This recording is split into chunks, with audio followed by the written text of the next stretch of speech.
couldn't get it, Swami. He would not give it to you. Not a cent. He was cruel in his refusal, abusive. The present is filled with evil forebodings, Mrs. Lang. What do you see, Swami? I see great trouble, disaster. I see the cause of your present unhappiness. I see great crowds, confusion, excitement. I see a tall, dark man who will have great influence in your life.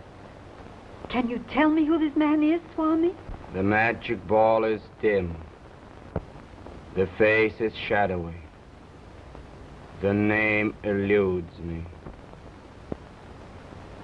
Perhaps it'll come to me presently.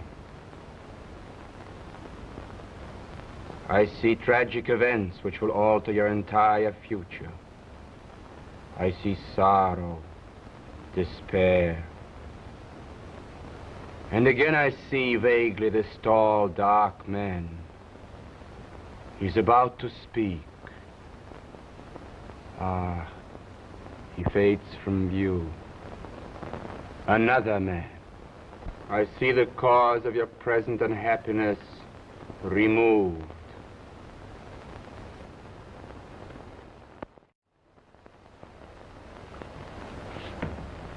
Any more letters, Mr. Lang? No, thank you. That'll be all today. If I think of anything else, I'll use the dictaphone. Oh, by the way, Miss Pound, is my wife with the guests? Why, no, sir. I think Mrs. Lang went down to the Swami's. Yes. I see.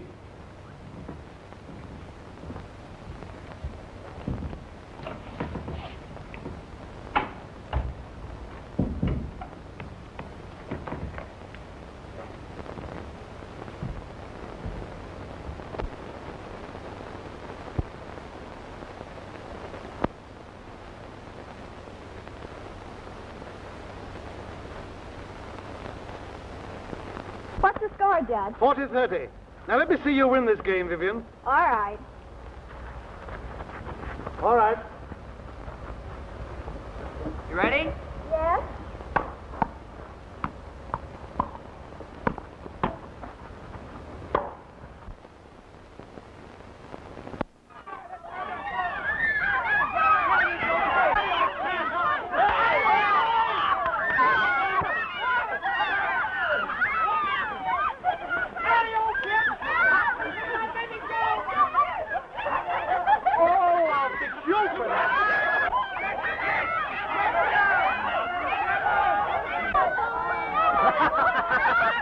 That'll cost you a kiss.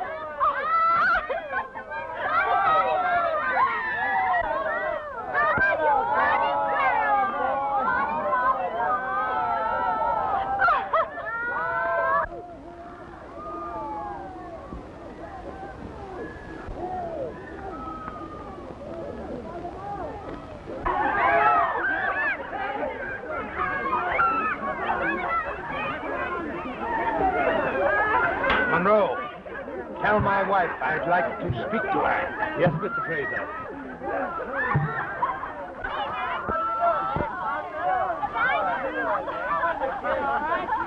Mr. Fraser wishes to speak with you, madam.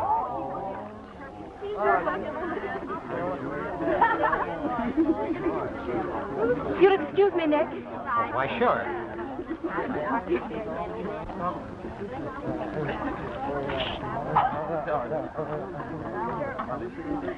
I'll see you later.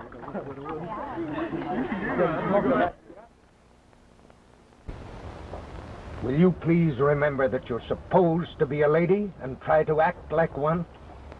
Listen, I'm tired of your rudeness. You just seem to delight in humiliating me in front of people. If you don't want to be humiliated, stop making a spectacle of yourself.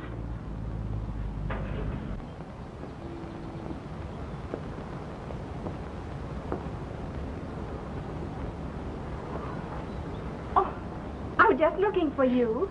Yes? I saw how you were looking for me. Oh, now, Now, Dick. you can't play me for a fool as you do your husband.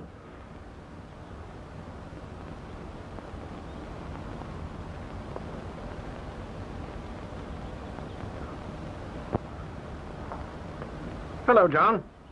I just came up to see if the kids were getting along all right.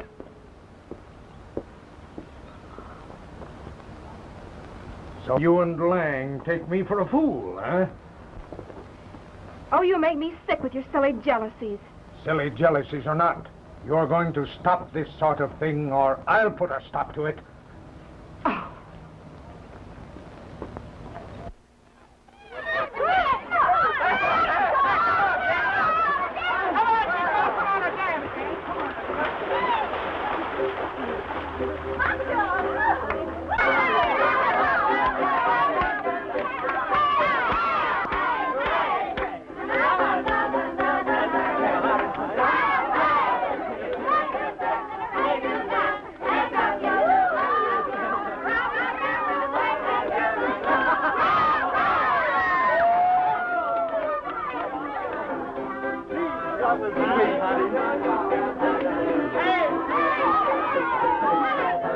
Betty, I'm just crazy about you.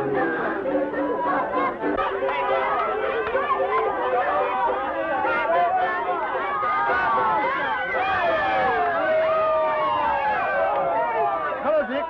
We just missed a good tennis game. Hey, folks, let's go. We'll be late for the country club.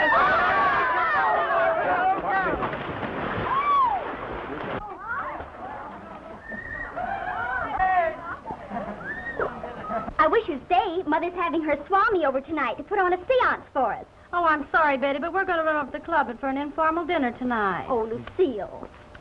I'm going to be here, Betty. I'm coming right back after dinner. That'll be fine, Vivian. See you later. Well, I guess I'll be moving along, too. Oh, please stay, Nick. We'll have so much fun at the séance tonight. You know I'd love to, baby. But your dad and I... Oh, I can handle Dad. Okay, kid. I'll stay. Come on. Ah, the magic ball. Tell me, what do you see?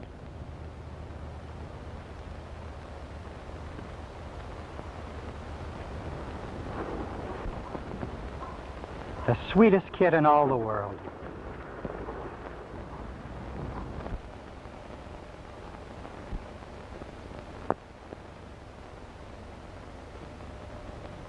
I'm sorry, madam.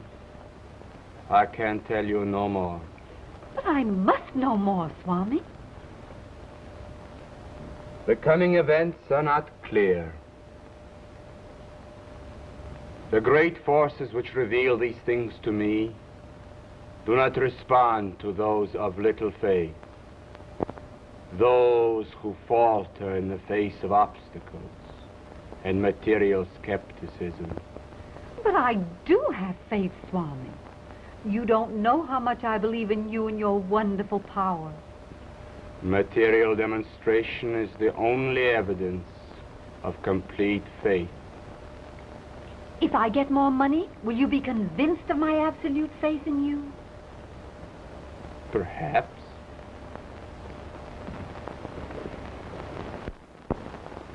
Don't forget, Swami, I've told my house guests what a wonderful man you are, and have promised that you'd give us a crystal reading tonight. Madam knows how unhappy I am among skeptics. Oh, but you must come, Swami. I need you. I want you. I'll have the money for you then. I promise.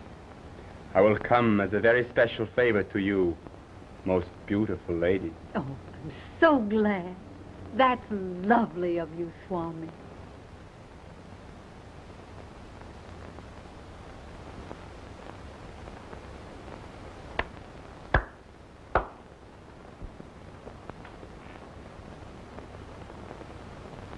Until tonight, Swami. Until tonight, madame.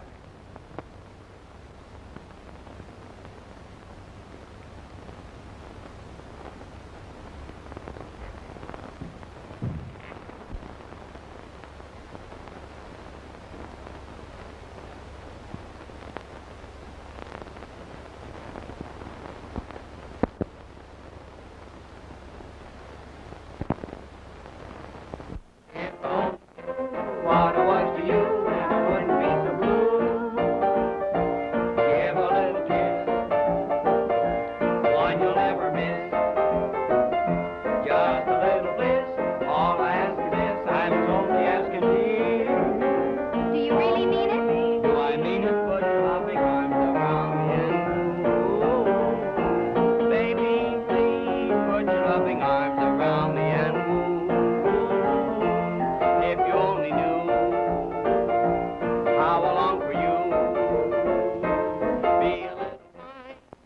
Swami Umurda is a really great teacher.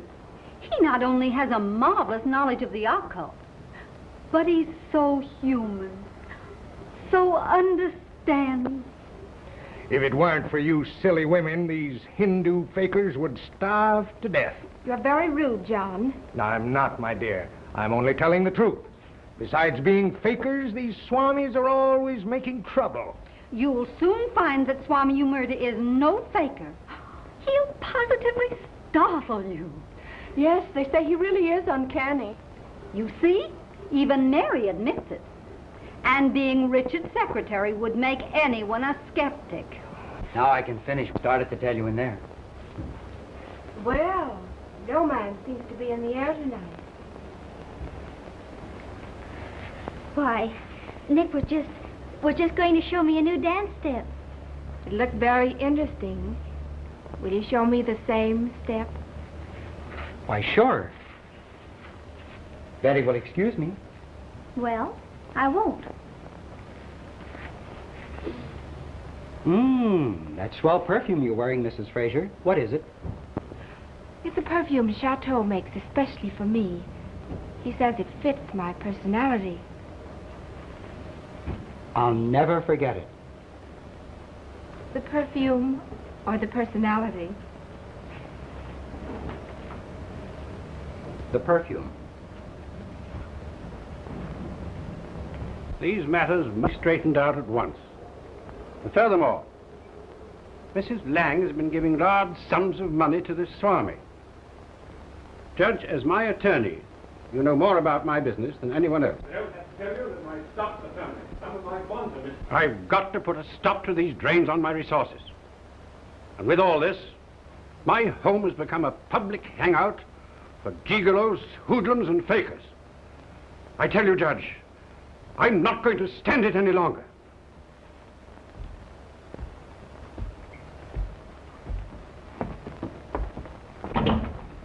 I beg pardon, sir. Did you ring, sir? No, I did not ring. And if I catch you listening at my door again, I'll kick you off the place and send you back where you came from. You understand? I'm sorry, sir. Ask Miss Betty to come here and to bring that gigolo with her. Mr. Genner? Yes?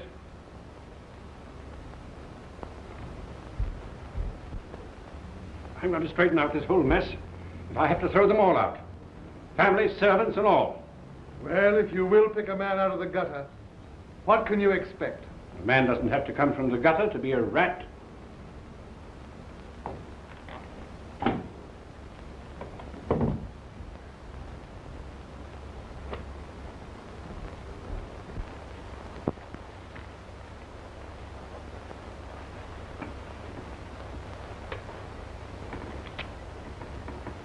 Miss Brown, when you get through with your routine correspondence, will you please call up the Union Trust Company and check on the bonds in our safety deposit vaults, and also check on the various transactions with our brokers for the last 60 days. Come in. You sent for us, Father? Yes. Listen, Gunner. You have a colossal nerve coming into a respectable house like this. I've checked on you and found out that you're nothing but a hoodlum and a rat. What's your game? Father! Wait a minute, kid. I may have been running with the mob, Mr. Lang, but I'm going straight now. Your kind never goes straight. I'm warning you to stay away from my daughter. And I'm telling you I'm going to marry your daughter. You'll marry her only over my dead body. All right, then. I'll marry her over your dead body. Nick! Father! To avoid a scene, I'm not going to throw you out of the house tonight, Genner. But once you leave, don't ever come back. And never be seen with my daughter again.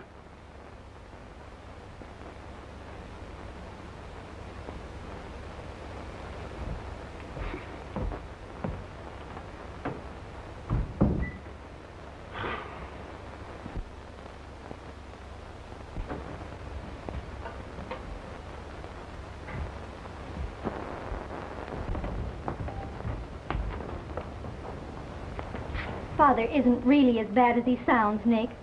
And I will see you again. You're okay, kid. I never let any guy talk to me like that before. Come along.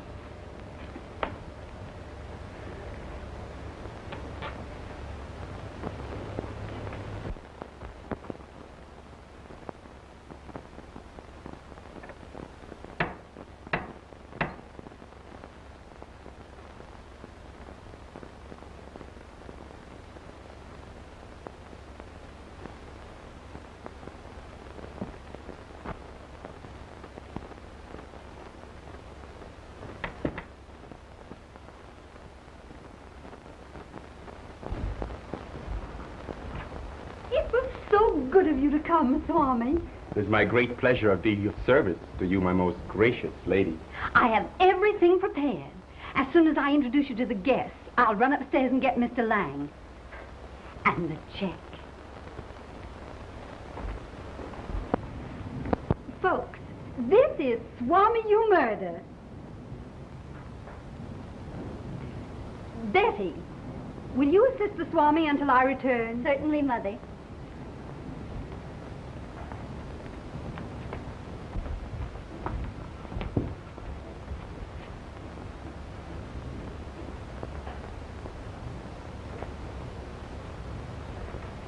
Well, Lefty, what are you doing here? Getting ready for a big killing? No, I'm trying to go straight.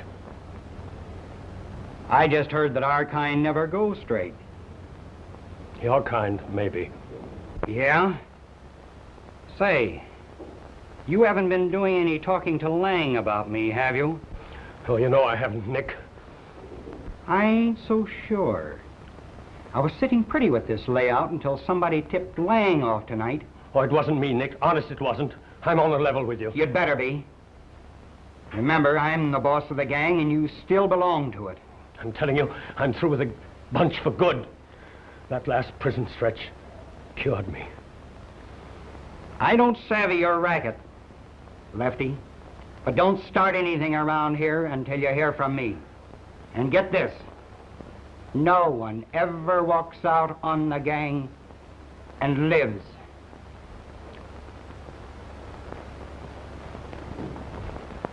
$500, and I got to have it. Only $500, huh? Well, you've given this dirty faker $2,000 in less than a month. It was worth it.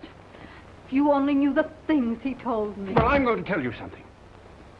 You may be a fool, but I'm not. You won't get another cent from me. I'll get that money, Richard. And more, too.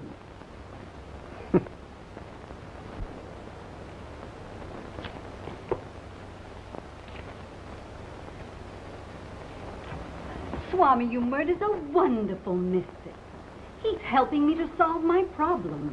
Well, if he's what you say he is, perhaps he can solve some of my problems, too. He could if you'll only give him a chance. All right. I'll give him a chance.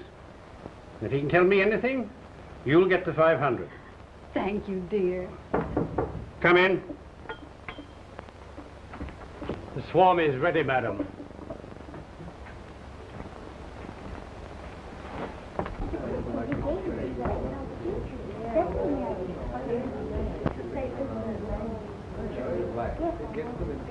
What do you mean? He can see what he's going to see inside that box. What are they turning the lights up?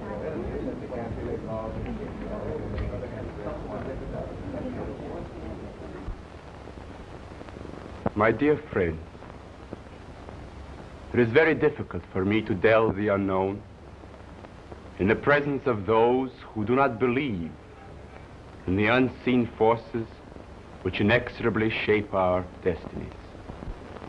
In the mystic realm of the great unknown, there are invisible forces which reveal to me the secrets of today and the mysteries of tomorrow.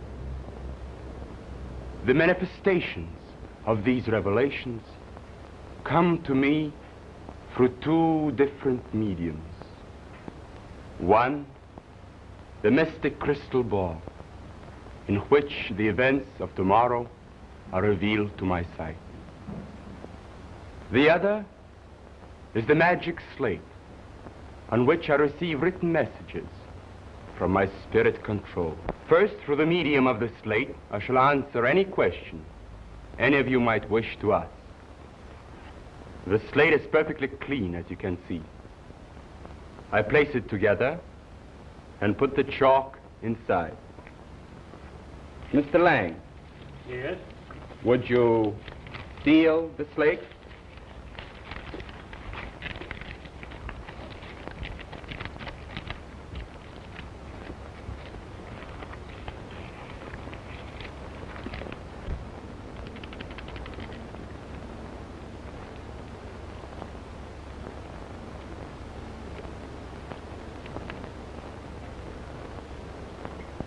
Thank you. The slate will not be opened until one of you breaks the seal. Now, the room must be in complete darkness. Monroe, turn out the lights when the Swami commands you. Yes, and do not turn them on until I tell you. It would please me very much if you would ask the first question, Mr. Lang. All right. One moment, please. The light.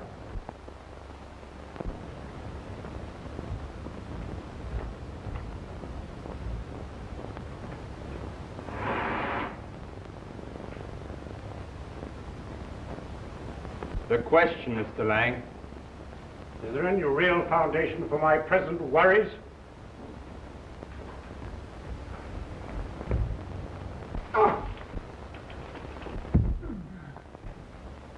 Light! Light! Light!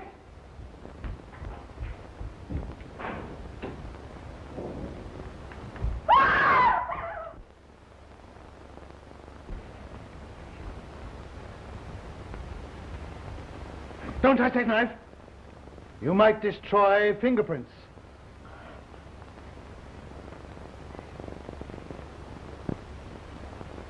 Someone in this room is a murderer. You will all stay here until the police arrive. Where are you going? To telephone the police.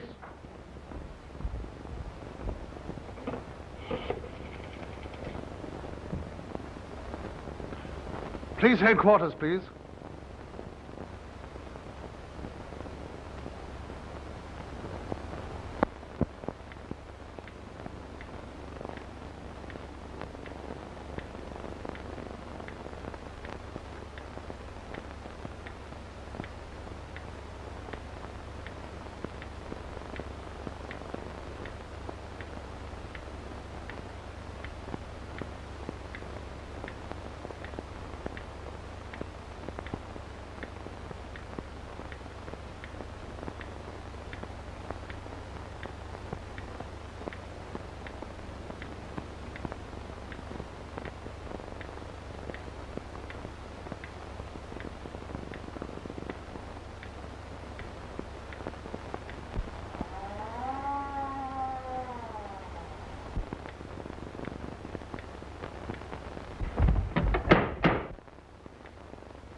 Hello, Judge.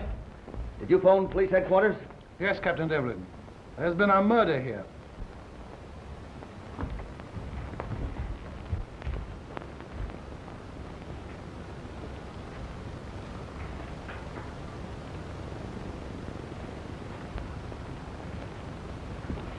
Has anyone left or entered this room since the murder? No. I attended to that myself. All right, Johnson. Post your men outside and see that no one gets out or in. Watson, you stay with me. Don't call me Watson. The name is Watkins. Well, Lefty Louie of the North Side Gang. I thought you were in the big house. Mr. Lang had me paroled, sir.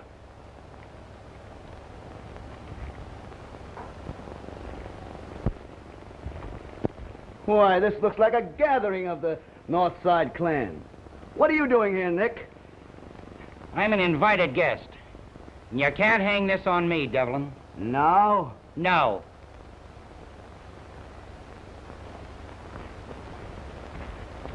Judge, weren't you an old friend of Mr. Lang's? Yes, I was his attorney for many years. Well, maybe you can tell me something about what happened here this evening. Well, briefly, we were holding a séance, I suppose you would call it. The room was in total darkness, and Mr. Lang had just asked a question of Swami Umurda. What was the question? Something about whether there was any foundation for his worries. And the answer? There wasn't any answer.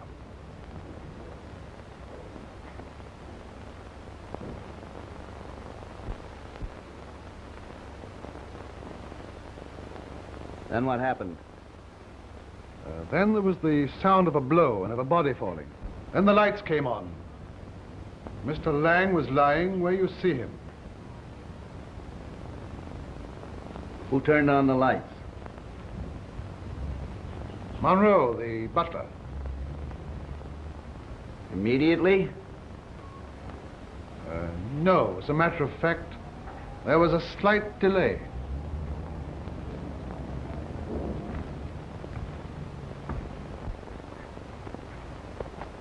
Why did you delay turning on the light, Lefty? I left the switch for a moment, shut off the lights from the alcove. Sure that's the only reason? Yes, it's the truth, sir. So help me.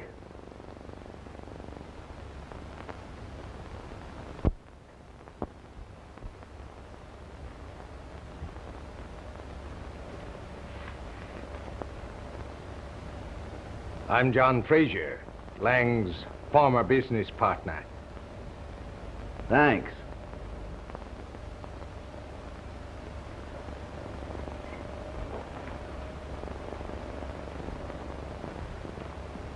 So you're a mystic, eh? How long have you been working this town? Only a few weeks. I never happened on to you before. The Swami's a very good friend of mine, Captain. I can vouch for him. Really? This is Mrs. Lang, Captain Devlin. How do you do, Mrs. Lang? This is Tommy and Betty Lang, and a little neighbor, Vivian Rogers. Now, folks, I'm going to ask all of you to take the same positions you occupied just before the lights went out.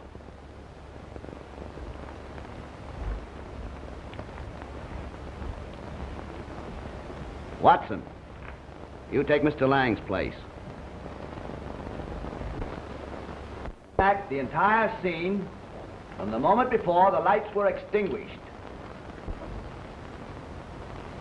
I want you to time the interval of darkness as near as possible to what it was before, and then call for the lights. All right, Lefty, turn them out.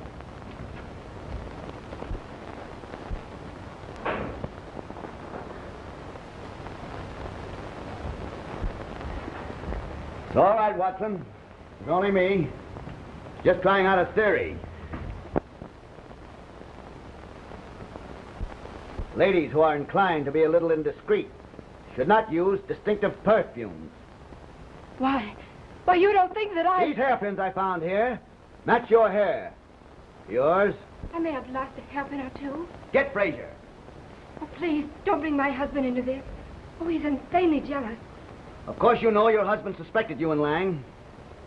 Well, lately he has been very unpleasant. Every time he saw us together. And Mr. Lang was kind to you? Yes, he was very kind. Generous and understanding. That's all. You may go to your room and don't leave it.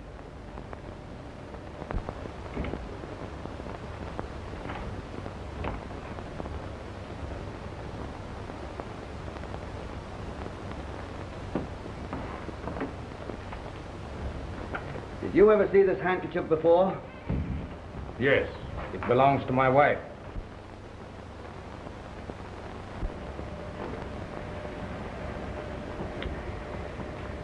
You suspected your wife of being too friendly with Mr. Lang, didn't you? Yes, I did. How long had you suspected this? For quite a while, if that's any of your business. And for that reason, you killed him? No, I didn't kill him. But I might have if someone hadn't beaten me to it. That'll be all, Mr. Frazier. You may retire to your room, but don't leave it without my permission.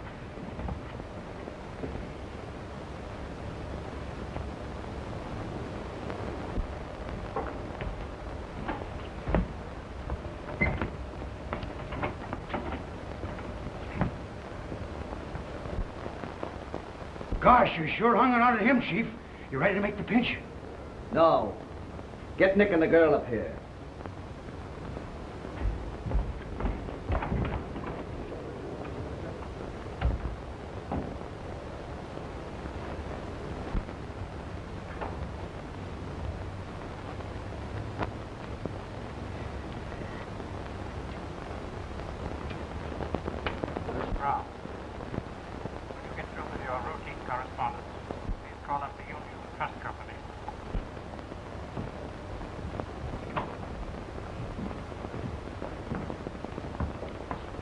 I won't keep you long, miss.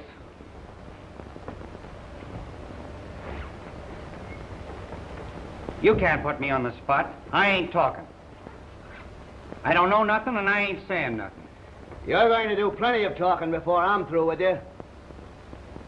You knock me over on suspicion, the gang will spring me, and you'll be walking the sticks. Get this, you. When I get ready to knock you over, it'll be for murder. And the only thing you'll ever spring is a trap. All right. Frisk 'em.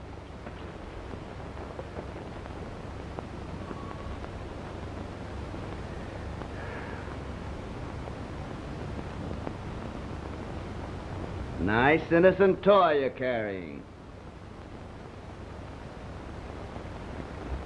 Did your father approve of this man?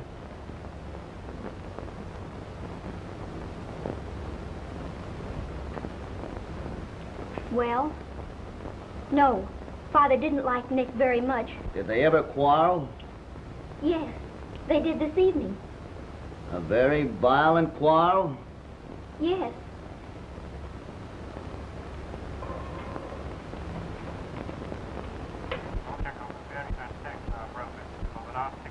I'm sorry. Where was this man while the lights were out? I was sitting right alongside of Betty. Miss Lang, I was holding her hand. Why, no, you weren't. You pulled your hand away just before the lights went out. Well, you can't hang this on me, Devlin. You know I never use a knife. No. That'll be all. And don't try to make a getaway.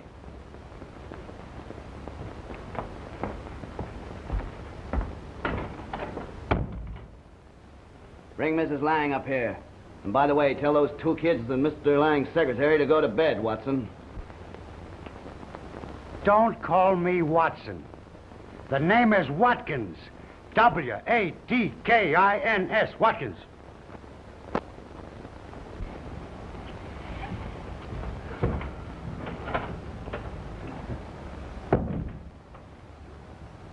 I wonder how such a nice girl ever got mixed up with a dangerous rat like that. Well, she's been running around to a lot of nightclubs lately. She probably picked him up at some such place.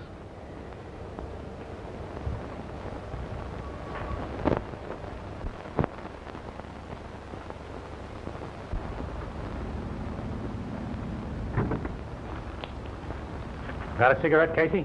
Yeah. Thanks.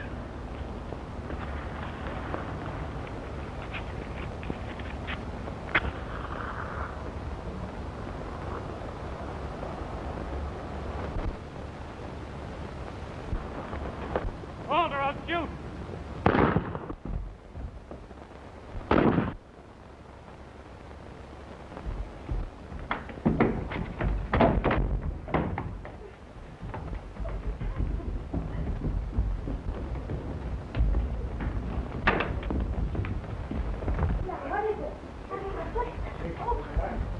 You'll have to stay inside.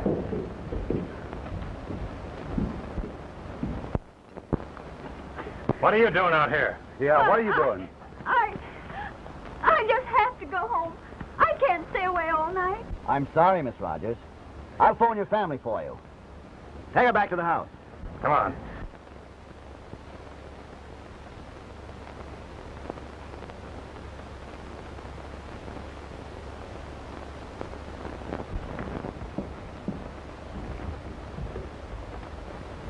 So that's the dame that did it all right, Chief.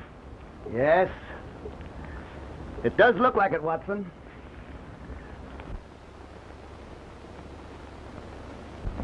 Bring Mrs. Lang up now.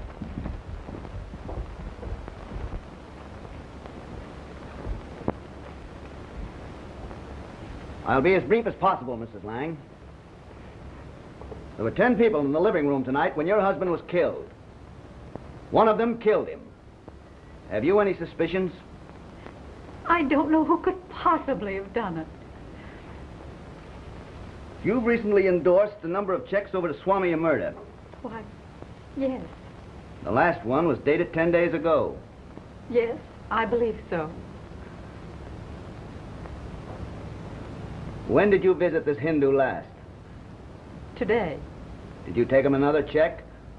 But what can all this... Did you take the Swami a check today? No. Why not? My husband refused to give me any more money. Did you argue the matter with your husband? Yes. As a matter of fact, Mrs. Lang, you quarreled rather violently with your husband, didn't you? Surely, Judge, he doesn't suspect me of killing my husband. I'm sorry, Mrs. Lang, but we must all answer any questions the captain cares to ask us. Why, yes, we did have a few rather heated words. When did this quarrel take place? Just before we all gathered in the mystic circle downstairs. That will be all, Mrs. Lang. I would suggest that you retire, but I must ask you not to leave your room.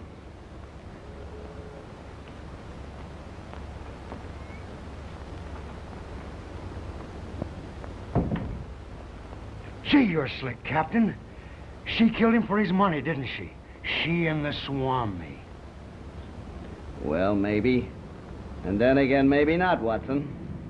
Don't call me Watson. Now get the Swami and bring along his slate.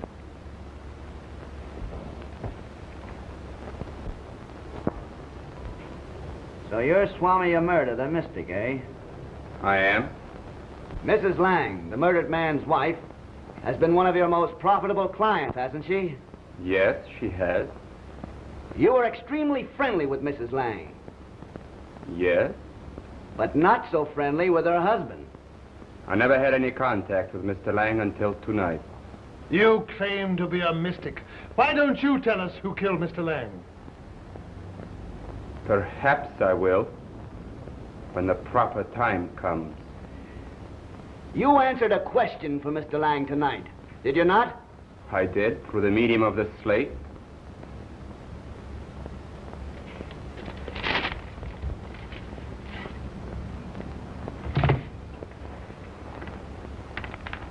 Yes. You have real cause for worry. For you are being betrayed by one you trust. This looks like it was written left-handed. I can write equally well with either hand. I have to use both hands in my profession. I suppose in your profession you have to wear felt shoes so you can get around a room quickly and noiselessly. Why was there a delay after the blow before you called for the lights? I was startled. Naturally, I didn't think quickly. Didn't think quickly, eh? Find a room for this man so he can retire and collect the scattered thoughts. Then bring Monroe here.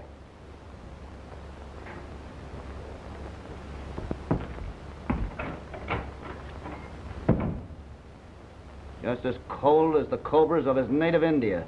And as deadly. Well, Judge, there's just one more suspect. Monroe, alias Lefty Louie. You know, Devlin, I strongly suspected Monroe before you started your investigation. Why?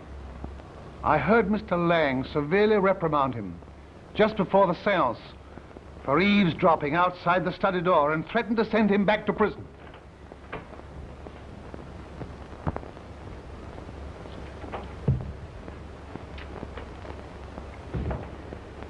Monroe, you're in a pretty tough spot.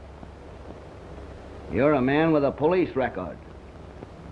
A parole convict. You were in the room tonight when Mr. Lang was killed. And by your own confession, away from the light switch when the blow was struck.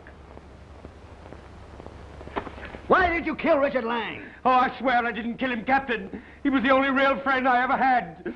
You'll have a hard time convincing the jury of that, Monroe.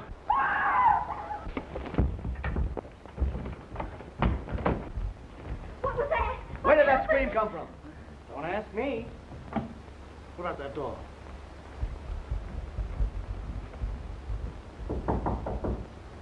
Open the door. Did you scream, Mrs. Fraser? Why, yes. My husband was having a nightmare, and he frightened me. What's happened? Mr. Fraser's been having a nightmare. I think you'd better find another place for Mrs. Fraser to sleep. Why, certainly. Come, dear.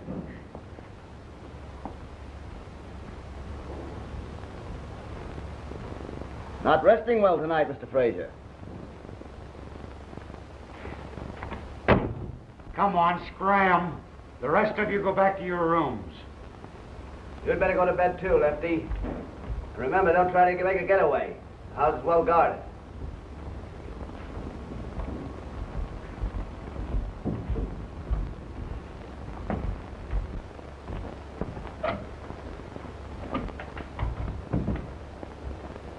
Well, Judge,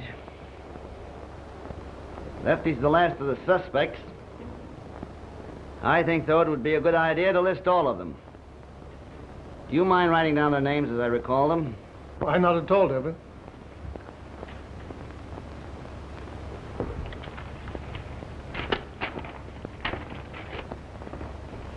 Go ahead.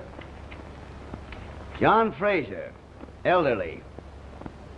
Married to flirtatious flapper. Yeah. Insanely jealous of deceased. Yeah. Nick Genner. Gangster. Killer. Making play for daughter against violent opposition of deceased. Swami murder. Avaricious faker. Grab stopped by deceased. Yeah. Monroe, alias Lefty Louie. Gangster, parole convict. Yeah. Mrs. Lang, wife of the deceased, infatuated with Swami. Yeah. Mrs. Fraser and Mary Brown, secretary, with possible motives. I guess that's all, Judge. The kids are out. Unless you consider yourself a suspect, Judge.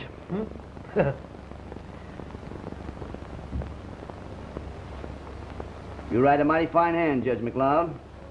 You think so? McLeod. Say, you don't happen to be Dave McLeod, the old-time tennis champion, the Michigan meteor? Well, they used to call me that. By George, you were my biggest hero when I was a boy. Really? Watkins, I've just made a discovery. This is Dave McLeod, the old champion. Oh, well, I swing a mean racket myself. I'd like to take him on sometime. Well, in that case, why don't you and the judge have a game in the morning? It's agreeable to me. And now, Devlin, if you don't mind, I'd like to go to my room. I'm a bit tired. Why, certainly, Judge, and thank you for your kind cooperation. Good night. Night. Good night, Judge. Good night.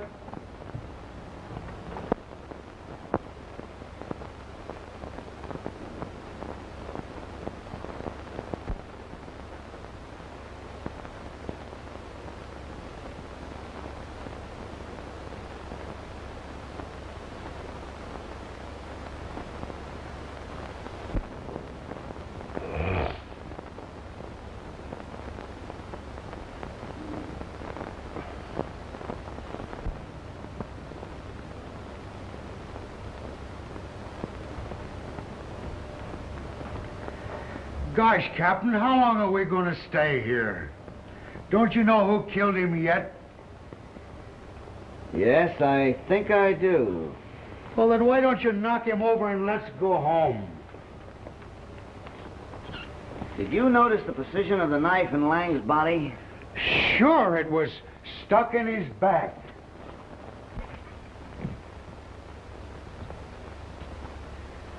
The knife entered the back about here, on the left of the spinal column, and penetrated downward toward the right.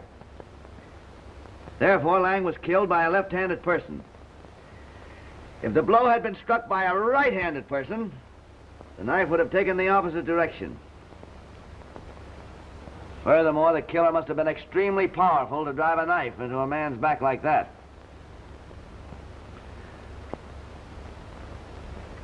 Lefty Louie. Shall I make the pinch, Chief? No, not just yet. Oh, all right. I don't know why they ever wished you on me, Watson. Don't call me Watson.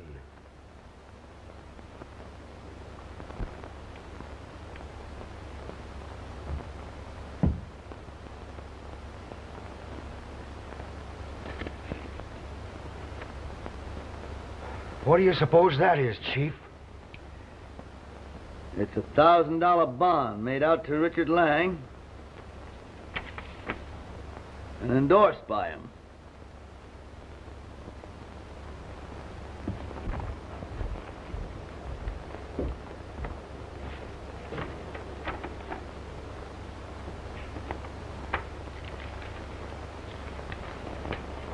Come in. Yes.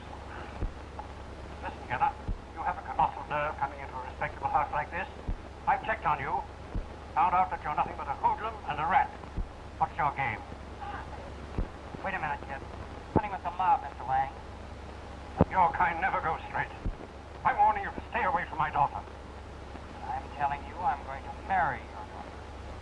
You'll marry her only over my dead body.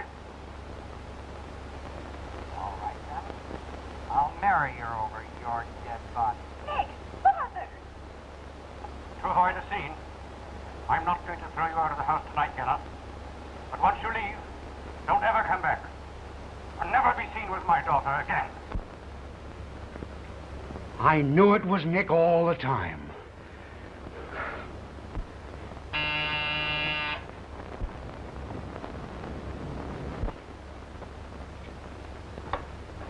Hello? Captain Devlin? Yes? It's Lefty. Yes? I've been trying to get a chance to tell you something all evening, but I was afraid. What is it, Lefty? I know who killed Mr. Lang. It was Monroe! Something's happened!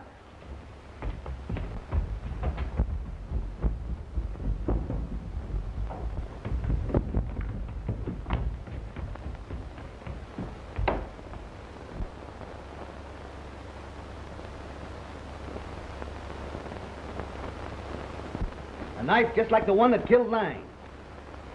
Did anybody come into that room? No, sir. Did you leave the room at any time? No, sir. Sure you didn't doze off? No, sir. I was awake all the time. Watson, go and see if the knife is still in Lang's body.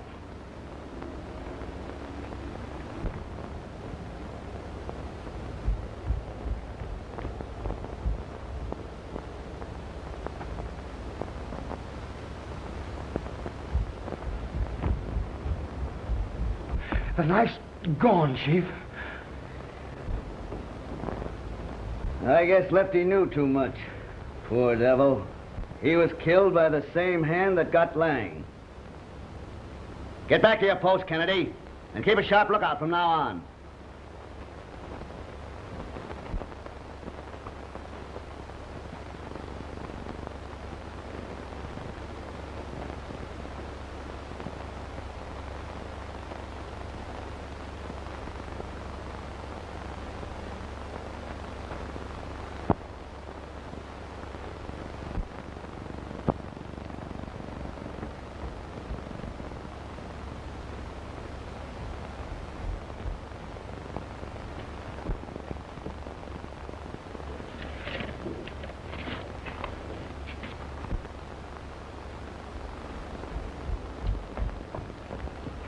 Get something and throw over him.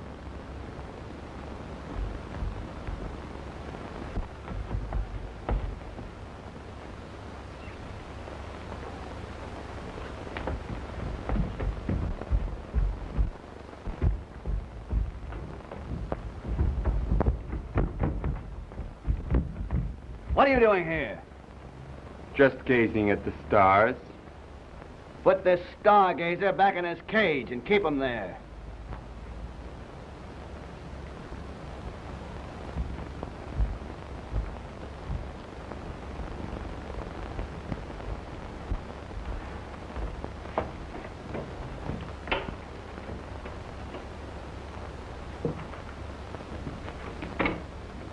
Pull up that chair.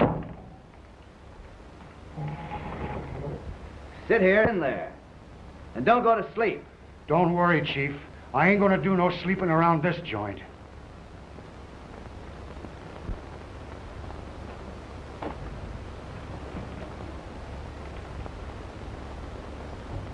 What are you up to, Nick? I thought I heard a commotion downstairs. Get back in your room and stay there. Okay.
Police headquarters. Sergeant Burke, this is Devlin. Yeah, Captain Devlin. I'm working on the Lang murder case. I want the chief to get some information the first thing in the morning and bring it out himself. I'm also sending some papers down for a handwriting analysis. Now listen carefully, Burke. You see, there's been a little bit of a discrepancy.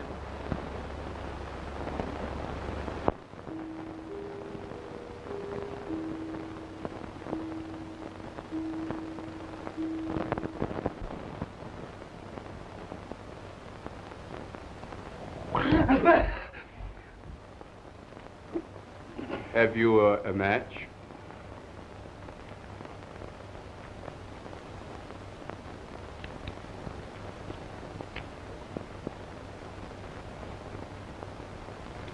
Thanks.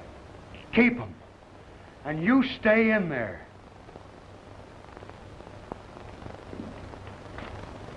Okay, Watson. Don't call me Watson.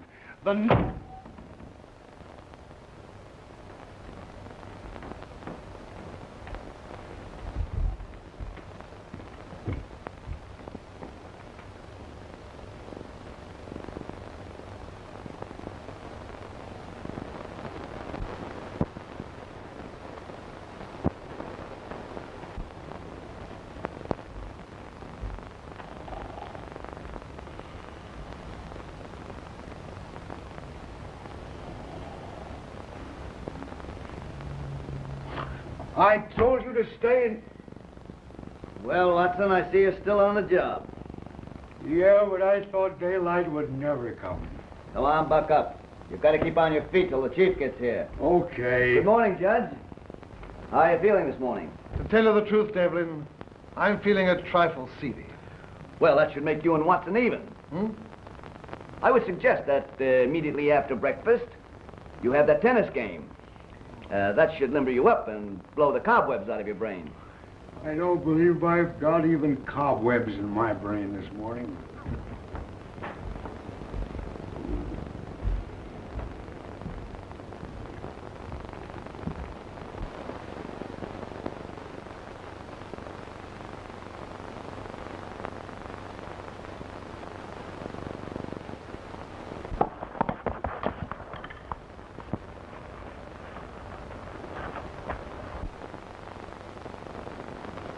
Sorry.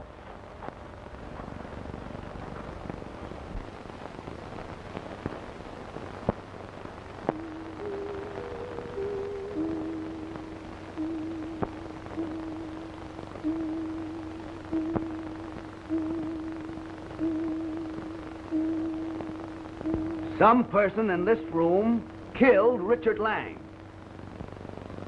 Someone who had a desperate need to get him out of the way. There are, of course, certain members of the family and their friends who are above suspicion.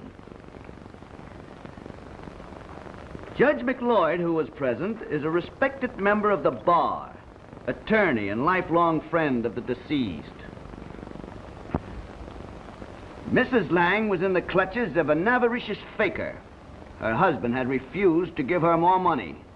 They quarreled violently, and she threatened him. But Mrs. Lang did not kill her husband.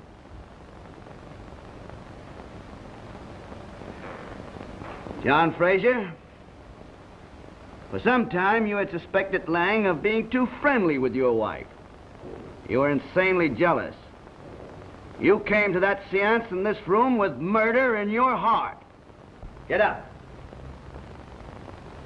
Come here.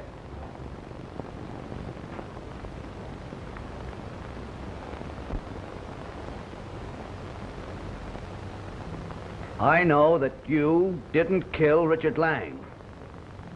I knew when I saw your crippled condition that you could not have crossed this room and committed the deed without betraying yourself.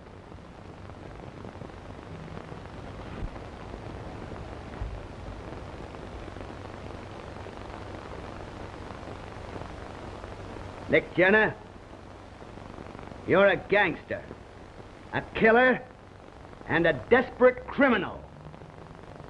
You quarreled violently with Richard Lang over his daughter. And I have positive proof that you threatened his life just before the séance. You claimed you were holding Betty Lang's hand, but you were not. I have enough evidence on you to send you to the chair. I didn't do it, Devlin. I swear I didn't. You know I never use a knife. Shut up, you rat. The worst thing I can hang on you is carrying concealed weapons. You didn't kill Richard Lang because the killer was left-handed, and I know you're not.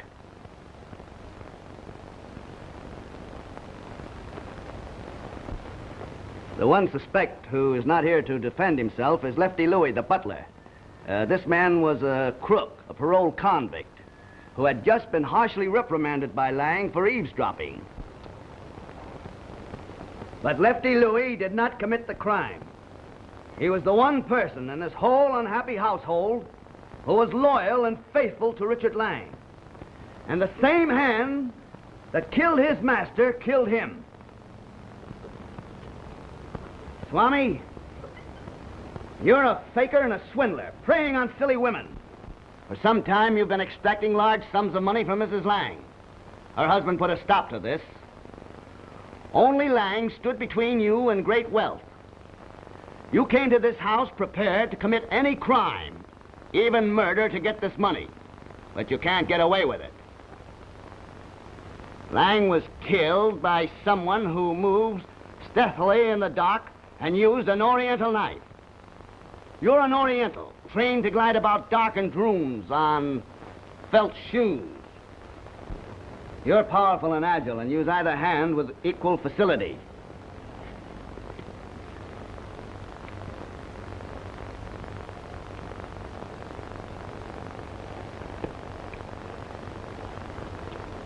Give me your magnet.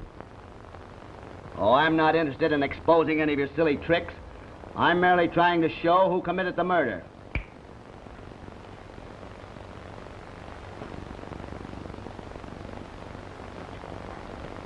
The steel core inside the chalk follows the magnet.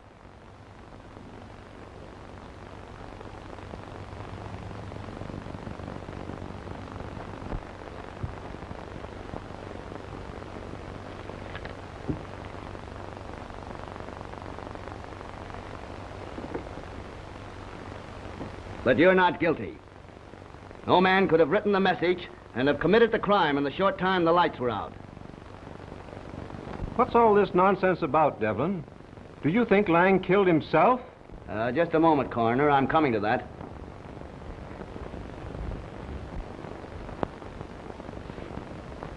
Lang was murdered by someone who was in his confidence. Someone who was very close to him.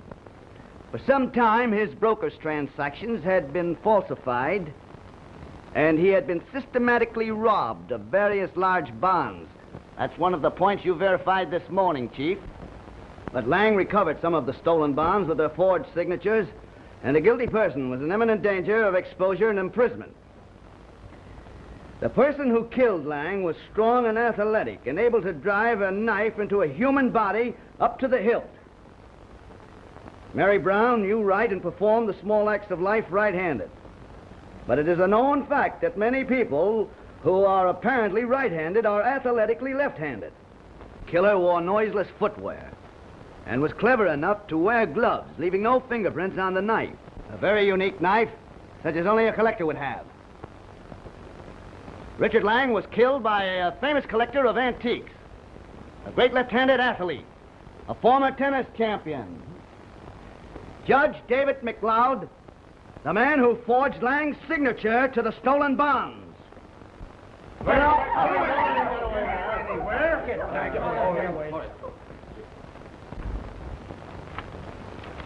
The handwriting on this forged bond, which you did not get last night when you opened the hidden vault in Lang's study, has been tested and matches your handwriting on this list of suspects. Stop them! Stop them quick! My compliments, Captain Devlin. You're a very clever man.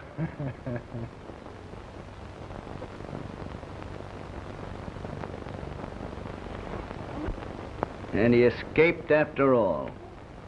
I never even thought of a poisoned ring. Oh, thank you, Mr. Watson. Don't call me Watson.